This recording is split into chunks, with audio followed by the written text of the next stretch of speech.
할렐루야. 여러분 사랑합니다. 사랑합니다. 사랑합니다.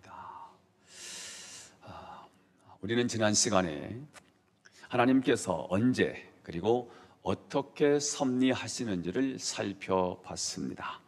하나님께서는 언제 섭리하실까요? 언제나 늘 항상 섭리하십니다. 보이지 않을 뿐이지 하나님은 항상 일하시는 분이십니다.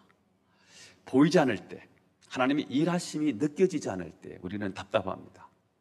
힘든데, 어려운데, 우리의 삶이 고통스러운데, 우리가 하나님께 구해도 하나님이 침묵하시는 것 같습니다. 그때 우리는 괴롭습니다. 하나님이 정말 살아계신가? 하나님이 정말 일하시는 하나님이신가? 그러나 보이지 않지만 하나님이 일하고 계십니다. 이때는 우리가 참고 인내하면서 하나님의 때를 기다리면서 믿음으로 나가야 될 때고요, 우리가 이 땅에서 참으로 믿음을 가지고 사는지 하나님이 우리의 믿음을 테스트하고 있는 중입니다. 이때는 하나님의 영광이 드러나지 않을 때, 하나님의 일하심이 보이지 않을 때, 이때는 우리가 참고 인내하면서 영적인 근육을 키우는 시간입니다. 맞고 맺으면서 자꾸 맷집이 길러지는 것처럼 힘들고 어려운 일이 계속해서 반복될 때 우리의 신앙의 맷집이 커지고 단단해지고 견고해지게 되는 것입니다. 그러나 하나님이 당신의 섭리를 드러내실 때가 있습니다. 하나님이 당신의 섭리를 드러내실 때는 어떤 방법으로 하나님의 당신의 일하심을 우리에게 보여주시느냐 하면 그것은 반전입니다. 역전입니다. 뒤집기입니다. 그래서 하나님이 하나님의 심을 드러내시고 하나님이 전능하신 하나님이신 것을 드러내시고 마침내 하나님은 그 사건 그 어려움을 통해서 뒤집으시면서 하나님은 하나님으로서 영광을 받으시게 되는 것입니다. 오늘 본문은 바로 그날입니다. 하나님이 일하실 때가 되었습니다. 오늘 펼쳐지는 모습을 보면 완전히 역전의 드라마입니다. 모르드게를 매달려고 했던 그 장대에 그 악한 하만이 매달리게 되는 것입니다. 완전 역전승입니다. 이 위대한 반전의 드라마에는 에스더의 지혜가 발휘되고 있고요, 그 결과로 하만이 몰락합니다. 그래서 오늘 설교 제목을 이렇게 정했습니다. 에스더의 지혜와 하만의 몰락. 따라서 해보겠습니다. 에스더의 지혜와 하만의 몰락. 그래서 오늘 본문을 통해서 두 가지 이야기를 하려고 합니다. 하나는 에스더의 뭐지요? 에스더의 지혜입니다. 에스더의 지혜가 어떻게 발휘되는지를 함께 살펴보겠습니다. 드디어 에스더가 베푼 두 번째 잔치가 열렸습니다. 이 잔치에 왕과 하만이 참석하게 됩니다. 1절 말씀을 읽어보겠습니다. 시작. 왕이 하만과 함께 또 왕후 에스더의 잔치에 가니라. 자, 에스더는 전날 잔치에서 왕이 내 소원이 무엇이냐, 내 소원이 무엇인지 말하면 내가 다 들어줄게, 이렇게 왕이 에스더에게 내 소원이 무엇이냐고 물었을 때 에스더는 섣불리 자신의 소원을 다 말하지 않고 내일 잔치에 다 말씀드리겠습니다 라고 해서 오늘 두 번째 잔치가 열리게 된 것입니다. 아하수에로 왕이 잔치가 한참 무르익었을 때 에스더에게 다시 묻습니다. 내 소원이 무엇이냐? 2절 말씀을 읽겠습니다. 시작. 왕이 둘째 날 잔치에 술을 마실 때 다시 에스더에게 물어 이르되, 왕후 에스더여, 그대의 소청이 무엇이냐? 곧 허락하겠노라. 그대의 요구가 무엇이냐? 곧 나라의 절반이라 할지라도 시행하겠노라. 자, 오늘 에스더는 두 번의 잔치를 통해서 왕으로 하여금 정말 자신의 문제에 관심을 갖도록 만들었습니다. 그리고 두 번의 잔치를 하면서 절대적으로 신뢰하고 있었던 이 하만에 대해서 왕의 생각이 서서히 바뀌기 시작합니다. 잠이 오지 않아서 궁중 일기를 읽게 되면서 자기 생명을 살린 모르드게가 홀대받은 것을 알게 되었고, 그리고 왕을 높이기를 원하는 자를 어떻게 하면 좋겠느냐고 물었을 때 하만이 건방지게 이렇게 말하지요. 왕복을 입히고 왕이 타는 말을 태우고 왕관을 씌워서 시내에 시가 행진을 하면 좋겠습니다. 이건 왕이나 이렇게 하는 일이거든요. 왕이나 이렇게 대접을 받는 일이거든요. 이 말을 했을 때 아마 아하수에로 왕은 하만에 대한 괘씸한 생각이 들었을 것입니다. 이렇게 왕의 마음이 열렸을 때 에스더가 드디어 하고 싶은 이야기를 하게 됩니다. 3절 4절을 읽겠습니다. 시작. 왕이 좋게 여기시면 3절 시작. 네.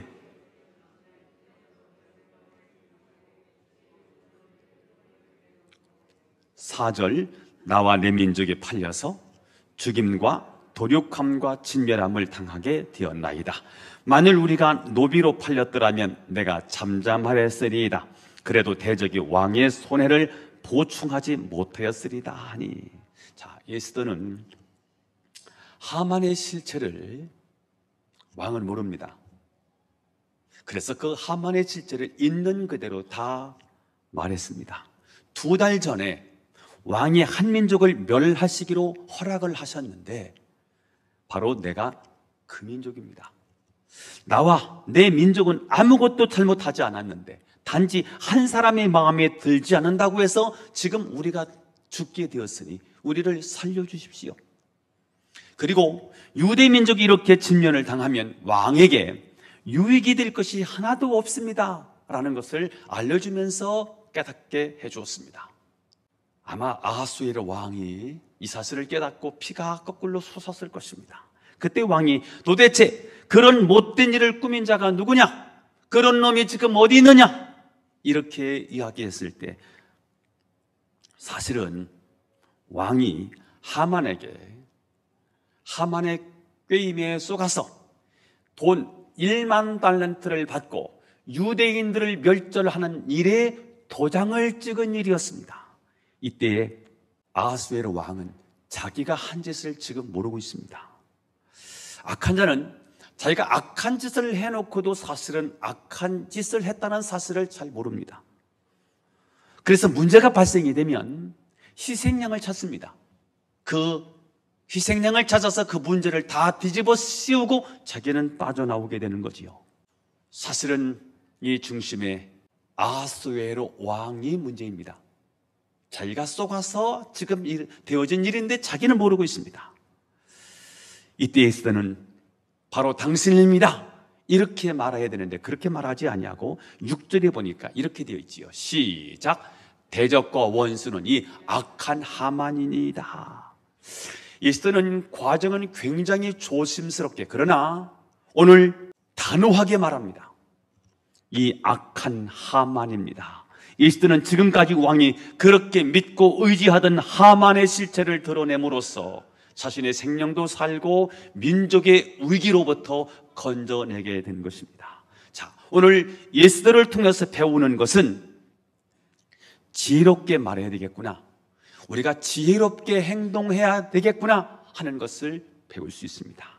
자기 성격대로 함부로 떠돌면 안 된다는 사실을 배우고 있습니다. 여러분, 우리 주변에는 하만 같은 사람이 얼마나 많습니까? 아하수에로 왕 같은 자가 얼마나 많이 있습니까? 하만 같은 사람은 정치 구단이에요. 굉장히 노련하고요, 세련되고요, 말도요 그냥 경박스럽게 하지 않습니다. 굉장히 교양 있게 하고요, 사람들을 혹하게 만드는 재주가 있고요, 사람들이 그를 높이 보고요, 그를 인정하고 그가 가는 곳에 박수를 쳐줍니다. 여러분, 이런 사람들이 지금 세상을 이끌어가고 있습니다. 이런 사람을 상대해서 이런 사람과 함께 살아야 하는 우리 그리스도인들이 어떻게 이런 사람을 상대할 수 있고 어떻게 이런 사람들을 이길 수 있겠습니까? 세상은 만만하지 않습니다. 세상은 절대로 호락호락하지 않습니다. 이들을 우리는 절대로 이길 수가 없습니다. 그들의 지식, 그들의 능력, 그들의 수준을 우리는 따라갈 수가 없습니다. 따라서 우리는 이런 하만 같은 아하수에로 왕 같은 사람과 함께 공존하며 함께 살아야 되는 우리 그리스도인들이 이 땅에서 우리는 어떻게 승리하고 이들을 그리스도화, 이들을 어떻게 복음화할 수 있을까요? 나에게 이득이 되든 이득이 되지 않든, 나에게 억울한 일이든 아니면 좋은 일이든 어떤 상황을 만나도 우리는 정말 지혜롭게 처신해야 되겠구나.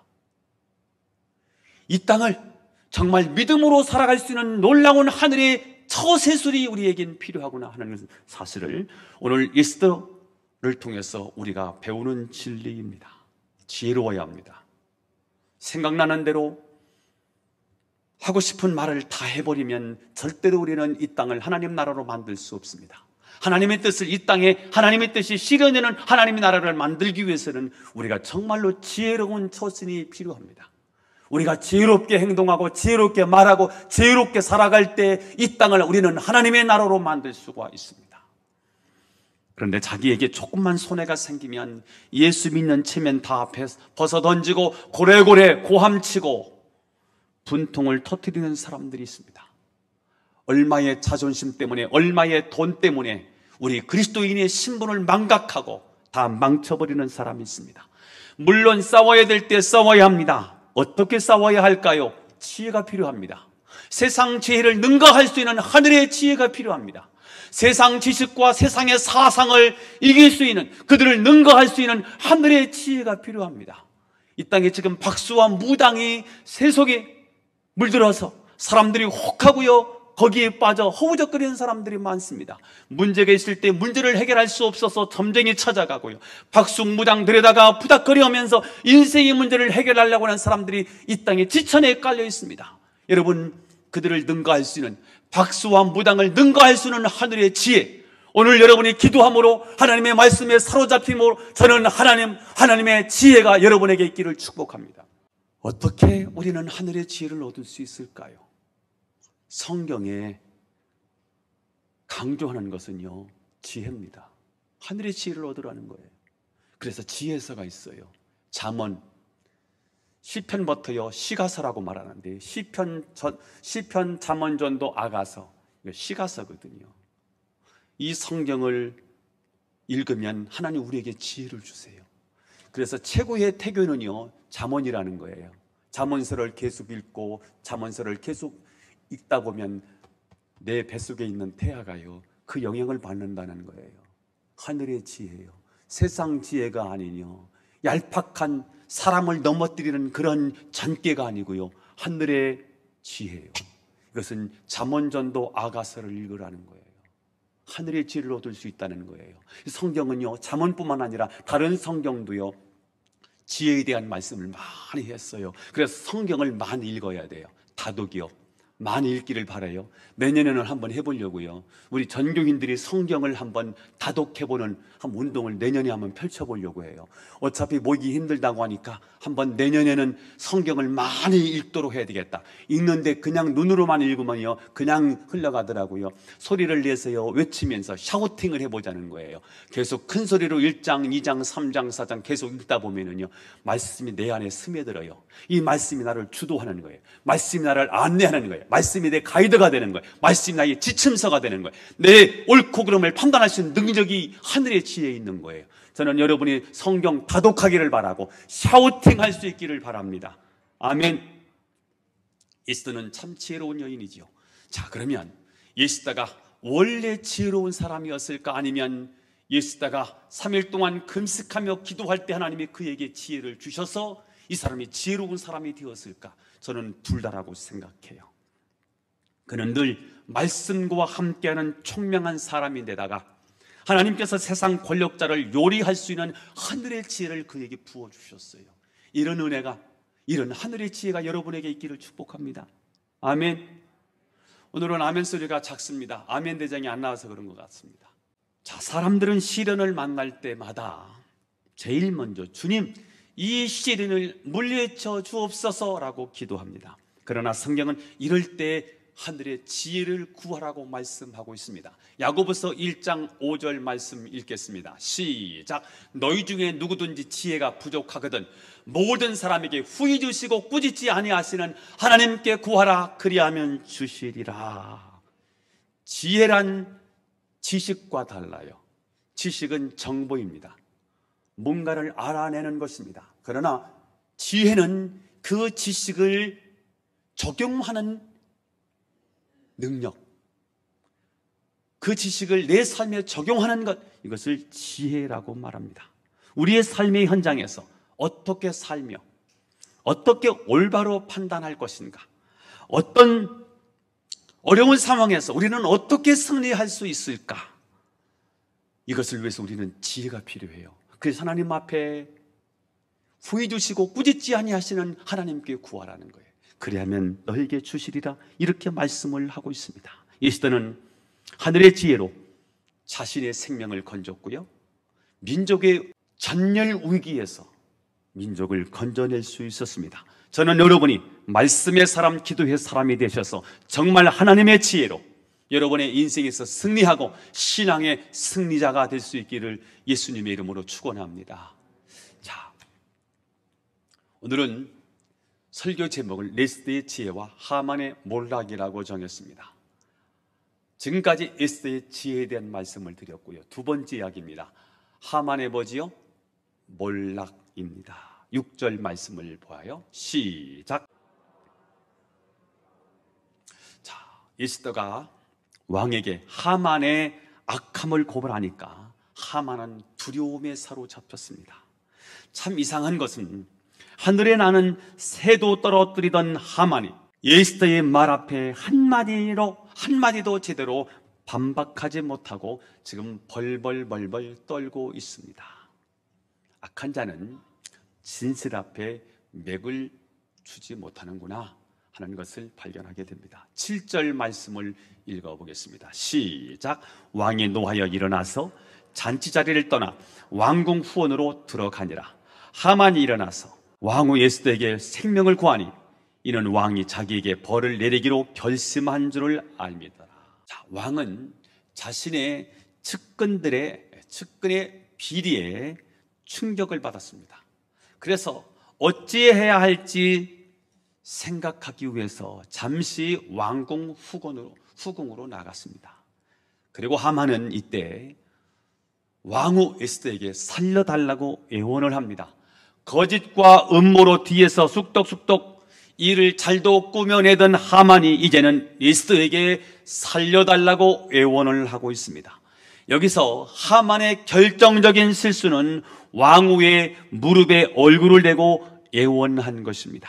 그때 왕이 잠시 머리를 식히고 다른 방에 들어왔는데 하만이 왕후에게 애원하는 모습이 마치 강건한 것처럼 보였다는 거예요. 요즘 참 조심스럽습니다. 여자분들하고 악수하기도 조심스럽고요. 기분이 좋을 때는 아무 문제가 안 되는데 기분이 나쁘면 그것이 큰 문제가 되어서 작은 문제 같은데 작은 문제가 아니에요. 그것 때문에 자기가 쌓아놨던 그 공을 하루아침에 다 무너뜨려야 되는 상황으로 가게 되더라고요. 요즘 정말 조심스러운데 오늘 하만이 참 잘하다가 오늘 큰 실수를 하고 말았습니다. 애원하는데 자기는 죽게 됐지요. 살고 싶지 않겠습니까? 살리고 죽이는 것은 왕이 하는 일인데 지금 에스더에게 애원을 하는 거예요. 그냥 애원하면 안 되지요. 그래서 지금 붙잡고 살려달라고 애원 복고를 하고 있는 거거든요. 그런데 이 상황에서 왕이 와서 보니까 강간하는 것처럼 보였다는 거예요. 8절을 읽어보겠습니다. 시작. 왕이 후원으로부터 잠시 잔치 자리에 들어오니 하만이 에스더가 앉은 걸상 위에 엎드렸거늘 왕이 이르되 저가 궁중 내 앞에서 왕후를 강간까지 하고자 하는가 하니 이 말이 왕의 입에서 나오매 무리가 하만의 얼굴을 싸더라. 사람이 한번 미워지면 다 밉습니다. 왕은 이제 하만이 하는 짓이라면 무엇이든지 악하고 못된 짓으로 보게 됐습니다. 사실 하만은 강간할 의사도 없고요, 지금 그럴 처지도 되지 못합니다. 자, 그런데 왕은 목숨을 살려달라고 애고하는 이 하만을 보고 왕비를 욕보였다는 죄까지 뒤집어 씌우게 되었습니다. 그때 시종들이 하만의 얼굴에 보자기로 쌉니다. 사형수에게 하는 행동이지요. 죽는 사람의 얼굴을 보여주지 않는 배려를 했다는 거예요. 죽은 목숨과 다름이 없다는 거지요. 사실 악한 자가 지혜로운 것 같아도요, 곰보다 더 미련해서 스스로 구덩이를 파고 들어가는 것입니다. 여러분, 오늘 하만이 이렇게 자충우돌하고 있습니다. 하만이 그렇게 머리가 좋고 잔기가 발달했던 하만이 왜 이렇게 무너지는 것일까요? 왜 이렇게 지금 정신을 못 차리고 자충우돌 지금 무너지는 것일까요? 하나님의 간섭입니다. 하나님께서 하만의 분별력을 지금 어둡게 하셨기 때문입니다. 자, 그런데 설상가상으로 인심이 돌아서 버렸어요. 사람이, 하만에게로 갔던 사람들의 마음이 다 돌아가 버렸어요. 인심을 잃어버렸어요. 9절에서 10절입니다. 읽어보겠습니다. 시작. 왕을 모신 내시 중에 하르보나가 왕에게 아뢰되 왕을 위하여 충성된 말로 고발한 모르드게를 달고자 하여 하만이 높이가 50규빗 되는 나무를 준비하였는데 이제 그 나무가 하만의 집에 섰나이다. 왕이 이르되 하만을 그 나무에 달라 하매 모르드게를 매달려고 한 나무에 하만을 다니 왕의 노가 그치니라. 자, 인간의 심리가 망하는 사람을 동정하는 법이 없습니다. 나에게 뭔가 이득이 있어야, 나에게 뭔가 유익이 되어야 사람들이 동정하고 가지, 죽어가는 사람을 동정하지 않더라고요.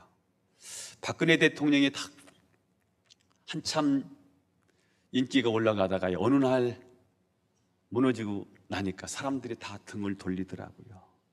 자, 오늘 하만이 이 정도가 되면 누군가가 주변에서 좀 살려주십시오, 폐하 한번 봐주십시오, 그렇게 해야 되는 거 아닙니까? 자, 그런데 오히려 한 신하가 나와서 저 하만이 모르드게를 죽이려고 높은 장대를 달아 놓았습니다 라고 일러 바칩니다. 이것을 보면 하만은 자기 주변에 자기 사람이 하나도 없었다는 사실을 알게 됩니다.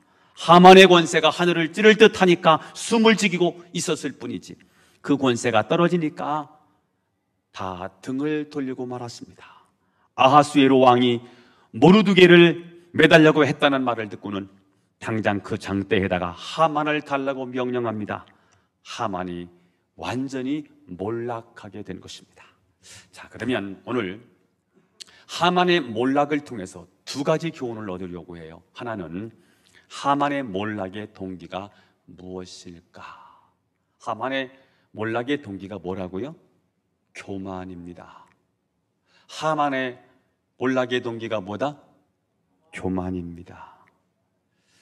자기에게 절하지 않았다는 것에서 문제가 시작됐습니다.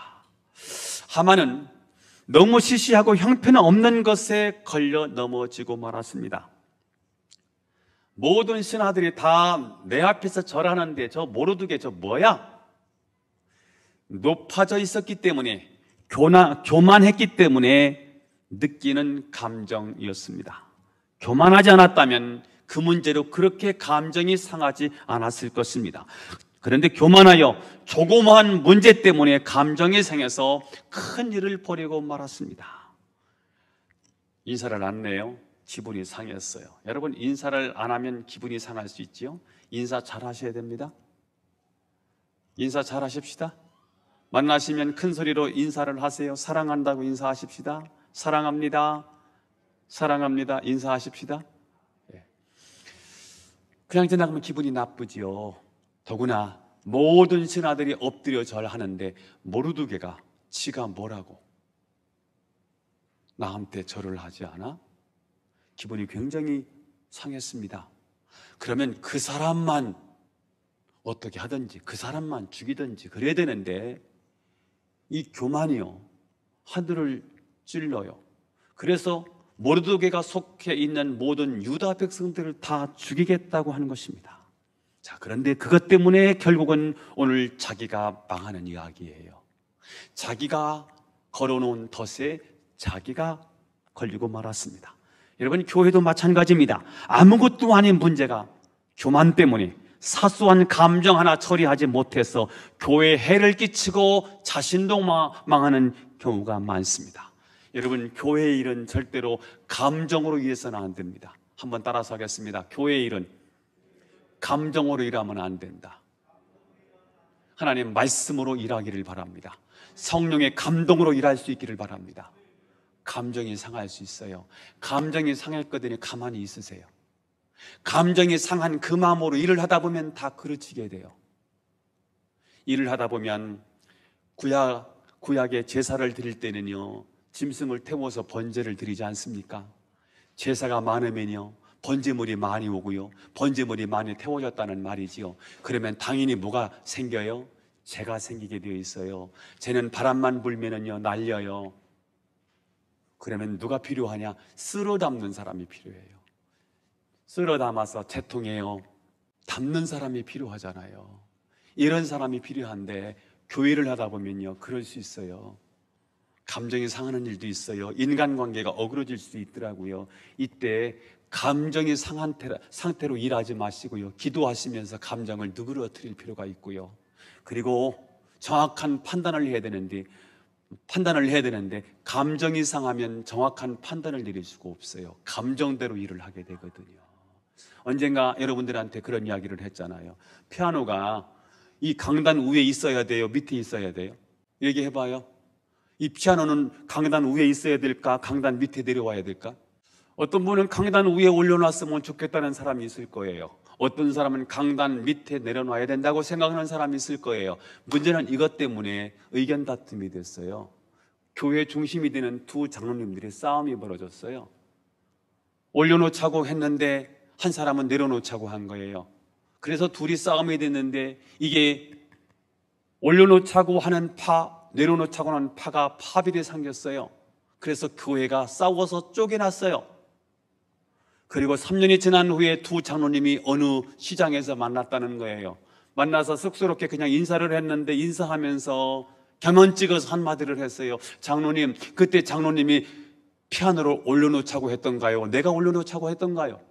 그러니까 올려놓고 내려놓는 건 아무것도 아닌 거예요. 뭐 때문에 싸운 거예요? 감정 때문에 싸운 거예요. 감정 때문에 싸우고 감정으로 일을 하다 보니까 교회가 깨지고 본인들이 엄청난 일을 저지르고 만 거예요.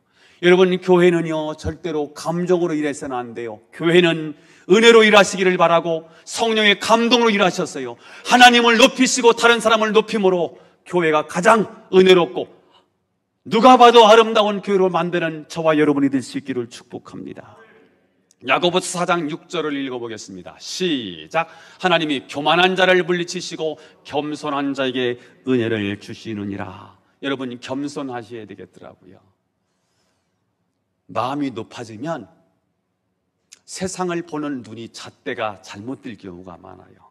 사소하고 감정적이고 떳떳하지 못한 일에 악한 꾀를 가지고 함정을 판다든지 장대를 높이 단다든지 이런 일은 절대로 해서는 안 된다는 겁니다. 그 어떤 것에도 감정이 상해서 분노하지 않도록 겸손한 성도들이 될 수 있기를 예수님의 이름으로 축원합니다. 하만의 몰락은 곧 하나님의 심판입니다. 따라서 해보겠습니다. 하만의 몰락은 곧 하나님의 심판입니다.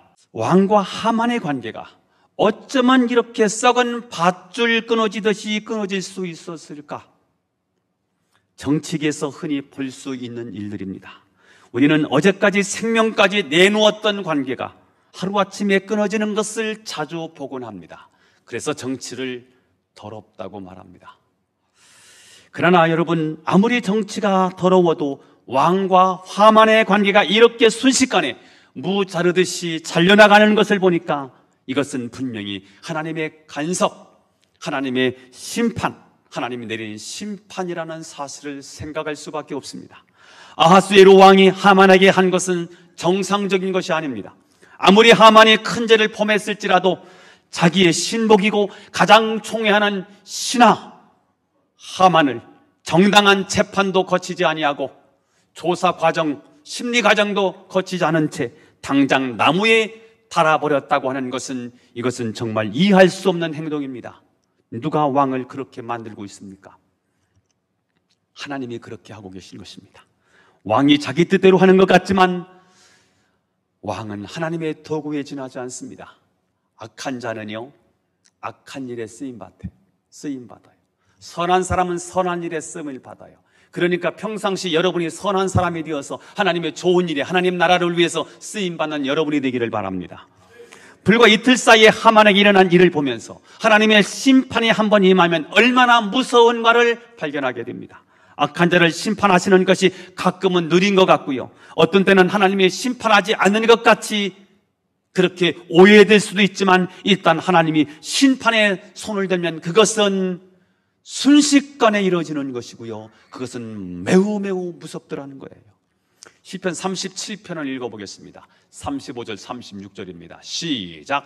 내가 악인의 큰 세력을 본즉 그 본래의 땅에 서 있는 나무잎 무성함 같으나 내가 지나갈 때 그는 내가 찾아도 발견하지 못하였나. 악인이 한때 세력을 얻는 것이 얼마나 큰지 나뭇잎이 무성함 같다는 거예요. 자, 그런데 어느 날 자기가 지나갈 때 보니까 그 무성한 나뭇잎이 다 사라졌더라는 거예요. 즉 하나님의 심판이 시작되면 그 심판이 얼마나 빠른지, 그리고 얼마나 무서운지, 그리고 얼마나 철저하게 진행되는지 찾아도 발견할 수 없었다고 고백하고 있습니다. 여러분, 아직도 권세를 휘두르며 선한 자를 압박하고 여러분을 괴롭히는 여러분 주위에 하만 같은 사람이 있습니까? 그래서 너무 괴로워서 하나님 이런 자를 심판해 주시옵소서, 하나님 이런 못된 자들을 원수를 갚아주옵소서, 이렇게 혹시 기도하고 계십니까? 그렇게 우리가 하나님 앞에 애원함에도 불구하고 심판이 더딘 것 같고, 어떤 때는 하나님이 아예 심판하지 않는 것 같은 그런 때가, 그런 상황이 느껴질 때가 여러분 삶 속에 어쩌면 있을 것입니다. 그때 요한계시록 6장 10절에 주여 우리의 원한을 언제 풀어주시겠습니까? 라고 하나님 앞에 하소연할 때 17절에 심판이 곧 시작될 것이다 라고 말씀하셨습니다.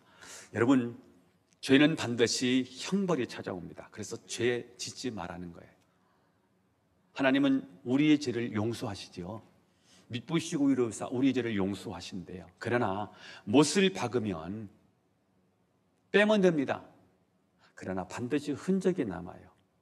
죄는 하지 말아요. 죄는 짓지 말아요.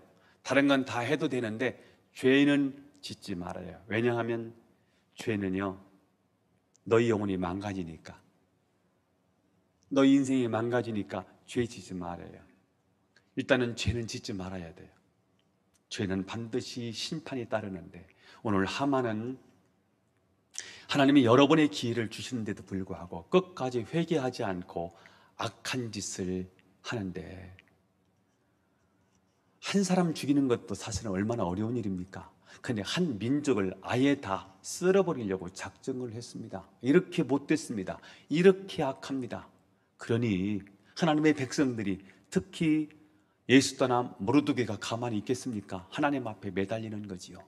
하나님 앞에 매달리고, 하나님 우리의 원한을 갚아주옵소서, 우리의 아픔을 아시지 않습니까? 하나님 우리의 문제를 해결해 주옵소서라고 하나님 앞에 매달릴 때 하나님이 드디어 하나님의 때가 되어서 하나님이 심판을 내리시는 거예요. 반전이지요. 모르드게를 매달려고 했던 그 장대에 하만이 매달리는 이 사건이 벌어지게 되는 것입니다.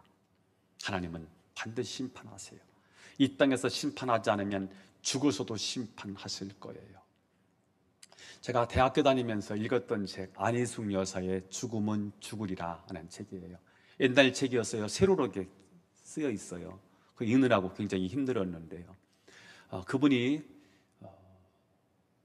예수 믿는다는 이유로 감옥에 투옥돼서 거기서 고문을 당하면서 신앙을 지켜낸 순교자적 삶을 살았던 그의 일대기를 기록했어요.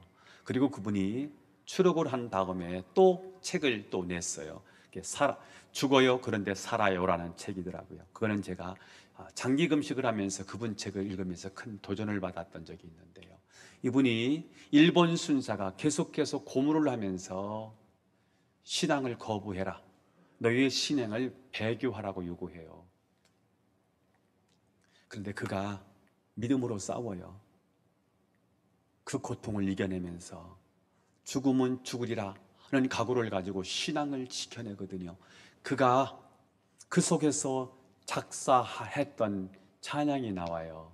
내일 일은 난 몰라요, 하루하루 살아요. 불행이나 요행함도 내 뜻대로 못해요. 험한 이 길 가도 끝은 없고 고뇌요. 여러분, 이게 좁은 길이고요, 예수님이 가신 길이고요, 이 길이 바로 에스더가 가는 길입니다. 자, 그런데 그 다음 가사가 이어지는데요. 주님 예수 팔레미사 내 손 잡아 주소서. 내일 일은 난 몰라요. 장래일도 몰라요. 아버지여 날 붙도사 평탄한 길 주옵소서. 뭔 얘기지요? 그렇습니다. 믿음의 길 끝에는 하나님이 붙드시고 인도하시는 평탄함과 평안함이 있다는 것입니다. 우리는 코로나로 인하여 정말 너나 할 것 없이 한치 앞을 알 수 없는 불안한 세상 속에서 살아가고 있습니다. 마음이 아프고요, 마음이 상하고요, 마음이 무너지고요, 절망, 좌절 속에 있습니다. 설상가상으로 하만 같은 자가 우리를 괴롭힙니다. 저 인간만 없었으면 내가 벌써 승진을 벌써 할 수 있었을 텐데, 새치기 해서 내 승진을 뺏어간 못된 하만이 있습니다. 내 인생이 장애물입니다. 저 인간만 없었으면. 그런 하만 같은 자가 내 앞길을 가로막고 있습니다. 어쩌면 이것이 우리가 처해 있는 삶의 현장일 것입니다. 그러나 여러분, 로마서 8장 37절을 소개하겠습니다. 하나님의 말씀입니다. 저는 이 말씀을 통해서 어떤 어려움과 어떤 상황이, 여러분이 힘들고 어려운 상황을 만난다 할지라도 오늘 이 말씀이 여러분의 해답이 되고 여러분의 삶을 이끌어가는 축복의 말씀이 될 수 있기를 바랍니다. 읽어보겠습니다. 시작. 그러나 이 모든 일에 우리를 사랑하시는 이로 말미암아 우리가 넉넉히 이기느니라. 무엇으로부터 시작되는 말씀이지요? 그러나입니다. 역적 접속사입니다. 전반전은 힘든 거예요. 어려워요. 고통이에요. 좌절이에요. 절망이에요. 살 길이 보이지를 않는 거예요. 전반전이에요. 그러나 후반전이 펼쳐진다는 거예요. 후반전은 뭐예요? 그러나입니다. 그러나야 삶이 주어진다는 거예요. 타락한 세상이요, 소망이 없는 이 세상이에요. 태어났다가 죽으면 영원히 지옥에 들어갈 수밖에 없는 인생이에요. 이 인생을 구원하시기 위하여 하늘 보좌를 보내시고 이 세상에 오셔서 십자가에 못 박혀 죽으신 분이 계십니다. 그분이 저와 여러분의 주님이십니다. 사탄은요, 악한 자들은 예수님을 십자가에 못 박아 놓으면, 예수님을 십자가에 못 박아 죽이면 하나님 나라 운동은 끝난다고 생각했습니다. 생명 운동은 끝난다고 생각했습니다. 진리는 여기서 끝난다고 생각했습니다. 어둠은 지속될 거라고 생각했습니다.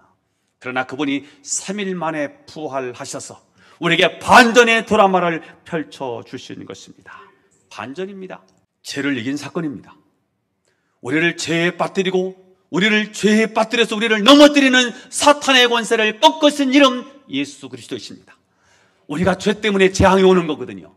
죄 때문에 하나님이 심판이 오는 것이거든요. 이 심판과 저주와 재앙을 꺾으신 이름 예수 그리스도이십니다. 이분이 죽음을 이기셨습니다. 우리는 죽음은 끝난다고 생각하지 않습니까? 우리 인생의 마침표라고 생각하지 않습니까? 그러나 죽은 자 가운데서 다시 부활하셔서 우리 잠자는 자들의 첫 열매가 되셨다고 말씀하셨습니다. 예수님의 부활을 믿는 자에게는 우리도 예수님의 부활의 삶을 살게 되는 것입니다. 오늘 이 시간 예수님이 부활하셨음을 믿게 되기를 바랍니다. 부활이라는 말은 그분은 지금도 살아서 영원히 우리와 함께 하신다는 말입니다. 그 이름 예수 그리스도, 내 운명을 바꾼 이름입니다. 손바닥에 그려져 있는 내 운명, 내 날짜, 태어난 날짜에 그려져 있는 내 운명을 바꾼 이름 예수 그리스도이십니다. 그분이 저와 여러분의 주님이십니다. 너희가 세상에서 환난을 당하나 담대하라, 내가 세상을 이겼노라 라고 말씀하셨습니다. 그러므로 우리는 세상을 우리의 힘이 아닌 그리스도로 말미암아 넉넉히 이긴다고 말씀하고 있습니다. 결국 하만은 몰락했습니다. 에스더는 승리했습니다. 이 사실을 믿는, 이 말씀을 믿는 저와 여러분에게 이 말씀은 동일하게 적용되기를 축복합니다. 말씀을 정리합니다. 오늘은 반전의 드라마입니다. 이 반전의 드라마를 만든 사람이 누구입니까? 에스더입니다. 에스더가 어떻게 이 반전의 드라마를 만들 수 있었습니까? 그의 지혜가 아닙니다. 그의 힘이 아닙니다. 그의 장기가 아닙니다. 하나님이 주시는 지혜입니다. 저는 세상을 이길 수 있는 힘은요, 하나님이 주신 지혜만이 가능합니다. 어려울 때, 힘들 때 여러분의 힘으로 싸우지 마시고 하나님 우리에게 지혜를 주시옵소서. 세상을 이길 수 있는 지혜를 주시옵소서. 세상을 이길 수 있는, 세상 학문과 지식과 과학을 이길 수 있는 하나님 하늘의 지혜를 허락하여 주옵소서. 여러분의 기도 제목이 되기를 바라고, 그래서 세상의 지혜가 아닌 하나님의 지혜로 세상을 넉넉히 이기기를 바라고요. 하만은 몰락합니다. 악한 자는 반드시 하나님의 심판이 있습니다. 악한 자가 잘 되는 것을 보고 부러워하지 마십시오. 악한 자가 잘 되는 모습을 보고 동경하지 마십시오. 망할 것입니다. 높은 성을 향해서 여러분 동경하지 마십시오. 장망성입니다. 무너질 것입니다. 하나님이 반드시 악한 자를 심판하시는 정의로우신 하나님, 공의로우신 하나님이십니다. 오늘 두 단어를 기억하십시다. 지혜, 그리고 하나님의 심판. 승리가 여러분에게 있기를 예수님의 이름으로 축원합니다. 기도드리겠습니다. 하나님 아버지, 오늘도 우리에게 말씀을 주셔서 감사합니다. 에스더의 지혜를 배우게 하옵소서. 하나님의 심판을 기억하게 하옵소서. 예수님의 이름으로 기도하옵나이다. 아멘.